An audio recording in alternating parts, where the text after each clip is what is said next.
Although rivers did not overflow here, this part of Iowa was hit hard by heavy rains that damaged newly planted crops and left some fields too wet to work. Mundaman, Iowa farmer Milo Roughcorn says some of what he planted earlier was damaged by water. This would have been probably planted the end of April, and it's behind. I mean, you can see how uneven it is where the water stands. Of course, it stunts the growth. But he says the prospect of a higher price has sent him out to plant some more.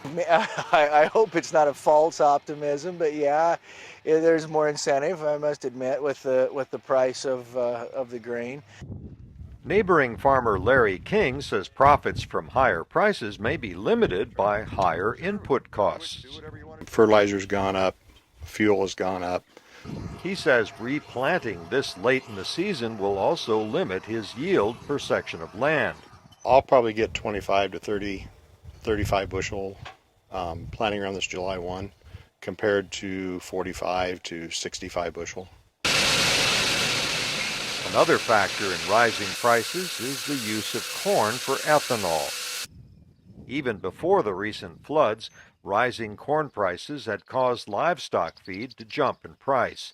Texas Governor Rick Perry says the higher costs are driving some of his state's ranchers out of business, and he's asking Congress to reduce the ethanol mandate by 50%. And although ethanol and the renewable fuel standard mandate looked like a good idea 5 years ago, it's no longer a good idea. It's hurting America. It's hurting our families. Brian Jennings, vice president of the American Coalition for Ethanol based in Sioux Falls, South Dakota, disputes that notion. Ethanol's role in food price inflation is about 2 to 3%.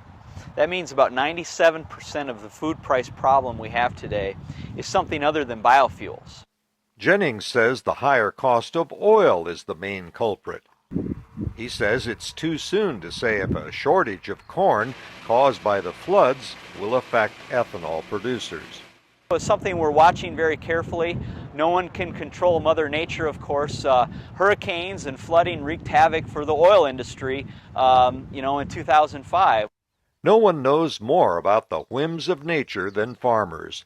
Milo Roughcorn says that not many consumers worried when prices were so low farmers were struggling to get by. Even though we've seen this market get a lot more in tune with where it should be here recently, I don't think we've seen that drastic of an effect on the food, as a whole. The U.S. Department of Agriculture will come out with an assessment of the corn crop in the coming weeks that should provide a clearer forecast of prices at harvest time. Greg Flakus, VOA News, Mundaman, Iowa.